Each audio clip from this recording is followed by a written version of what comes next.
The Anderson family reunion was in full swing at my Uncle Philip's mansion, champagne flowing as freely as the insults they loved to throw my way. I stood by the window watching the city skyline, particularly the tallest building in the center, soon to be the stage for my long-awaited revelation. "Still working as a secretary, Sophie?" My cousin Victoria's voice dripped with false sympathy as she approached, designer heels clicking on marble floors. "What's it been now, 5 years at that little consulting firm?" I sipped my champagne, hiding my smile. Little did she know that little consulting firm was just a front office for Anderson Global Enterprises, my company, though none of them knew that yet. 6 years actually, I corrected her mildly. "How's the family business?" Victoria preened, adjusting her Cartier bracelet. "Extraordinary as always.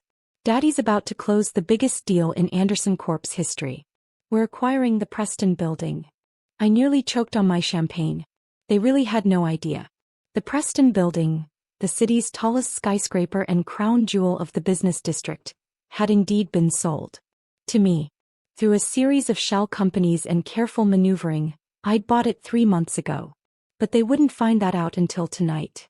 "That's ambitious," I managed.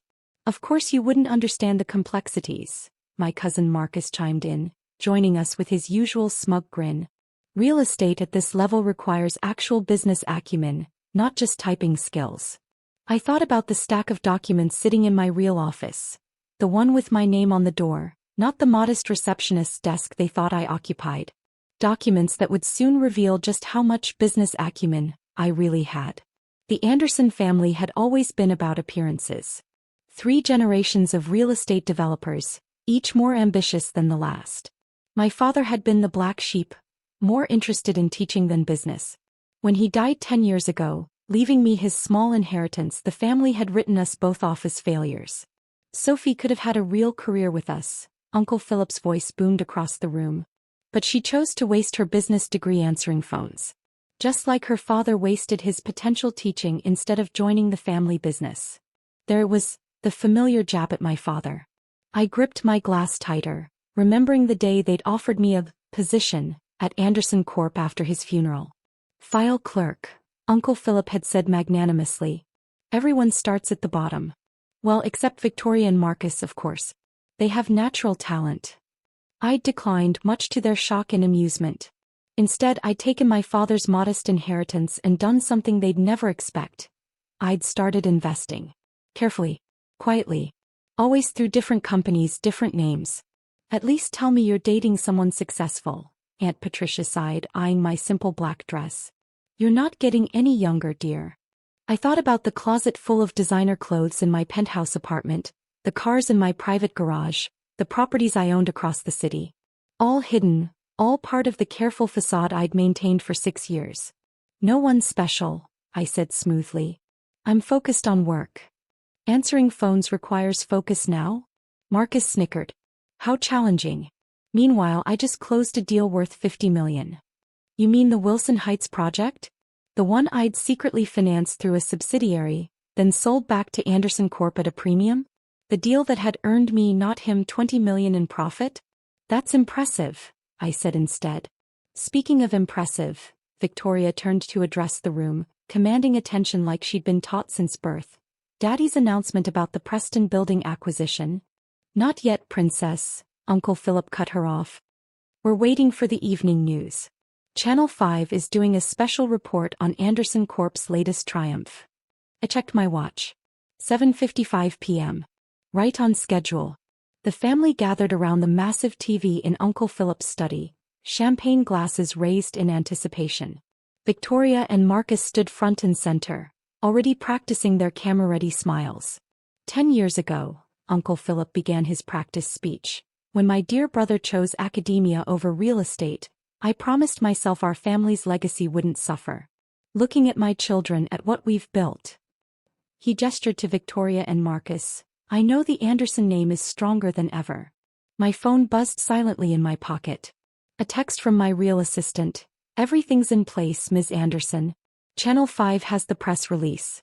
Building lights programmed for 8 p.m. Turn it on." Victoria squealed as the news intro music played. The reporter appeared on screen, standing in front of the Preston building. Breaking news in the business world tonight as the city's skyline prepares for a historic change. The Preston building, our city's most iconic structure, has indeed been sold, but not to Anderson Corp as widely speculated. The room went silent. Uncle Philip's champagne glass froze halfway to his lips. What? Marcus stammered. That's impossible. The deal is done. We signed. Sources confirm, the reporter continued, that the building was acquired 3 months ago by Anderson Global Enterprises, a previously unknown player in the real estate market. The company, reportedly worth over $4 billion, has been operating in secret for the past 6 years, quietly acquiring properties across the city. Victoria grabbed her father's arm. Daddy, what's happening? Who are these people? They can't use our name. I moved closer to the window, waiting for the moment I'd planned for years. In a shocking twist, the reporter went on, Anderson Global Enterprises isn't just taking over the Preston building, they've also been buying up controlling interests in multiple local real estate companies, including, sources say, Anderson Corp itself. The room erupted in chaos. Uncle Philip was shouting about lawyers, Marcus was frantically checking his phone, Victoria was nearly hyperventilating. But the biggest revelation, the reporter smiled, is yet to come. In exactly 1 minute, the Preston building will light up with the name of Anderson Global's mysterious CEO, a name that might be familiar to local real estate insiders. 1 minute, I whispered to myself, watching the building through the window. This has to be a mistake, Uncle Philip was saying. Some upstart trying to trade on our name. I'll have them shut down by morning. I turned to face my family, 6 years of hidden success finally ready to be revealed. Actually, Uncle Philip, you won't. They all turned to stare at me, confusion written across their faces. What are you babbling about? Marcus sneered. Go back to your little desk and let the real business people handle this. 3, 1, I counted softly. The Preston building blazed to life, my name written in lights across its crown. Sophie Anderson, Anderson Global Enterprises. The silence that followed was deafening.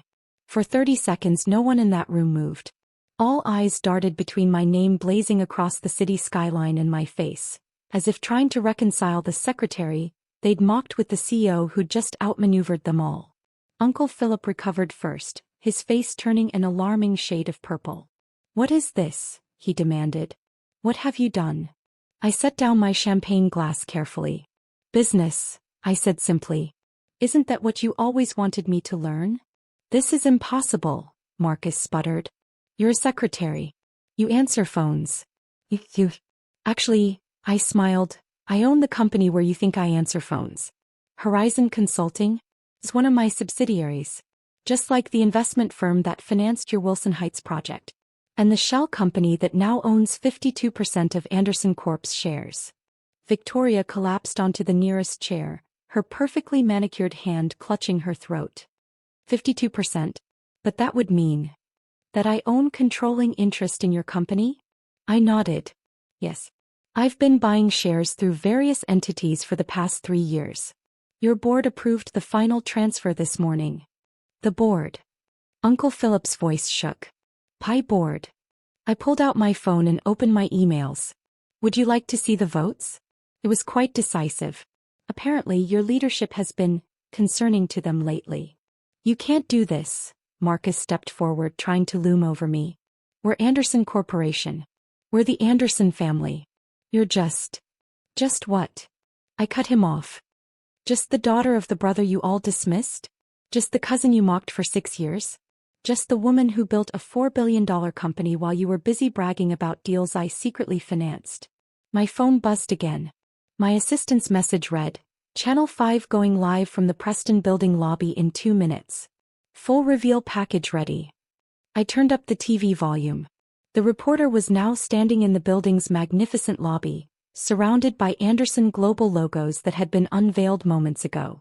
We're here with exclusive details about the remarkable rise of Sophie Anderson and Anderson Global Enterprises, she began.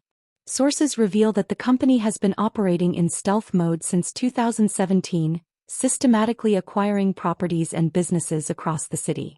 The screen filled with graphics showing my company's holdings, Dozens of buildings, companies, and developments that I'd acquired over the years.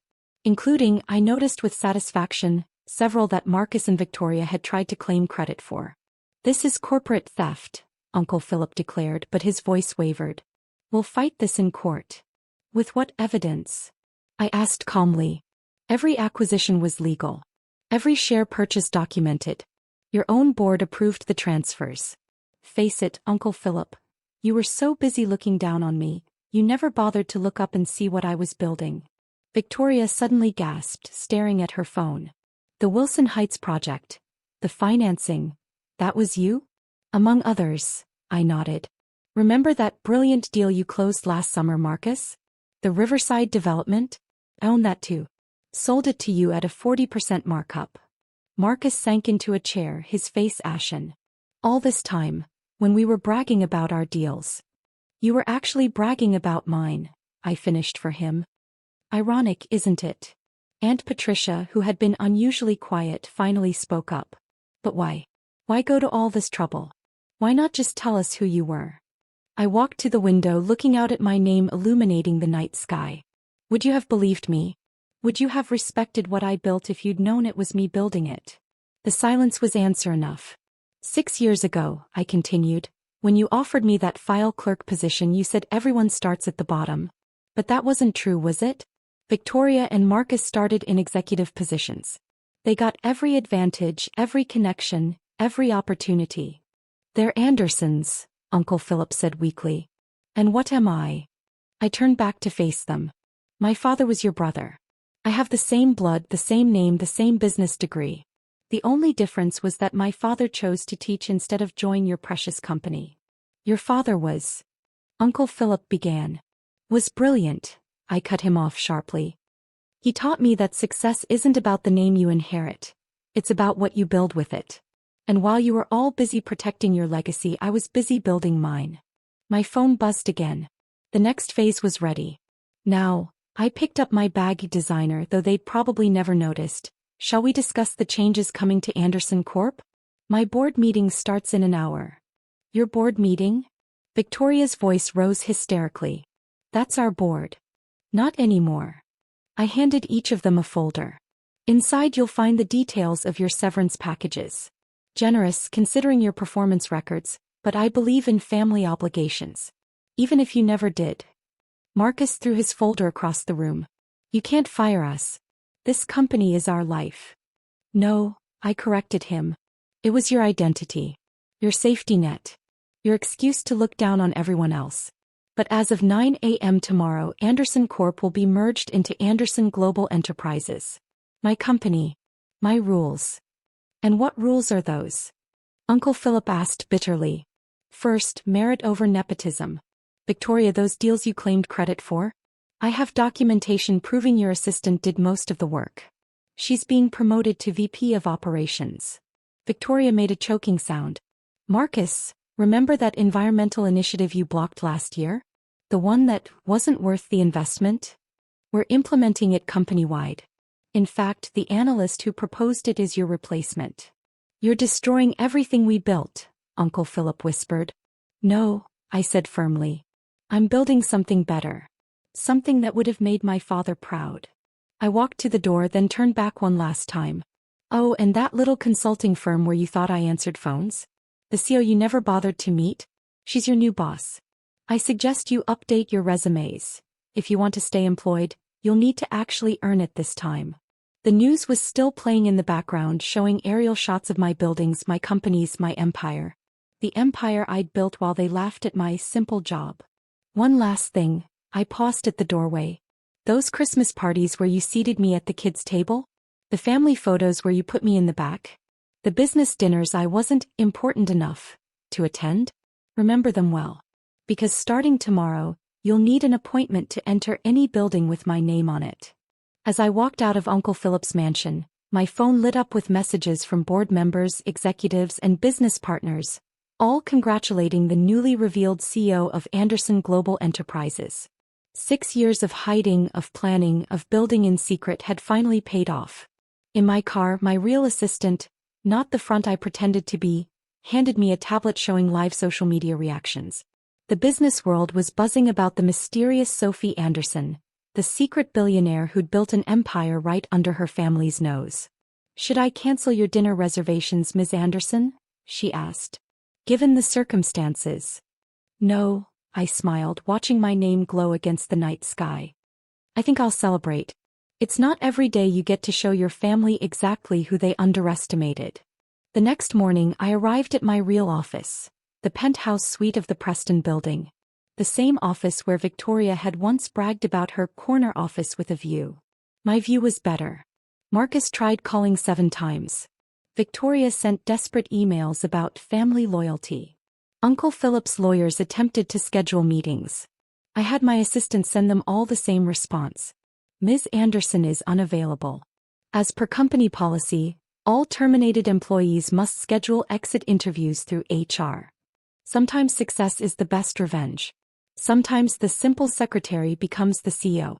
And sometimes, just sometimes, your name on the tallest building in the city is the perfect way to show your family exactly what they missed by looking down on you for so long. A week later, I received an invitation to the next family reunion. I had my assistant frame it and hang it in my office, right next to the Anderson Corp stock certificates I'd accumulated over the years, each one a step toward today. My response was simple. "Unfortunately, Ms. Anderson is too busy running her companies to attend. But feel free to look up at the skyline and think of me. I'm the one at the top." After all, they'd spent years looking down on me. It was only fair they finally had to look up.